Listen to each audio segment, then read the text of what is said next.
Ali Banat va Sardor Gangster haqidagi faktlar. O'zbekiston hududida qimorni targ'ib qilish jinoiy javobgarlik hisoblanadi.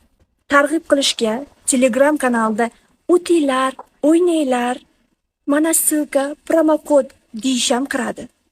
Ali Banatni stream o'yinidagi pullar fake pullar.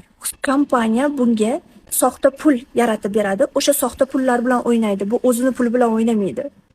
Xohlagan summani qilib berishadi. 1000 mi, 2000 dollarmi, 10.000 dollarmi? Hamma soxta pul. Men buni qayerdan bilaman? Chunki menga ham ish taklif qilishgan qimor o'yinidan men rad qilganman. Telegram kanalidagi promokodlar bilan har bitta o'tgan odamga Ali Banat 10 dollar oladi. Bundan tashqari promokod bilan o'tib siz pul yutkizib qo'ysangiz, yutqizgan pulingizni 50% Ali Banatning shotiga tushadi. Mabodo katta pul yutkizib qo'ysangiz, Ali Banatning uyiga borib taq.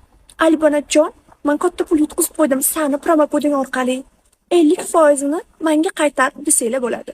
U sizlarni ishonchingizga kirib targ'ib qildi, mashaynichество. Agar qaytarmasa, bemalol militsiyaga borib ustidan yozib beringlar. Ali Banatjon, Toshkentdagi uyingiz o'zingizniki emasligini snimat qilishingizni ham bildik. Sardor Gangsterga kelsak, Sardor Gangster вообще arabskiy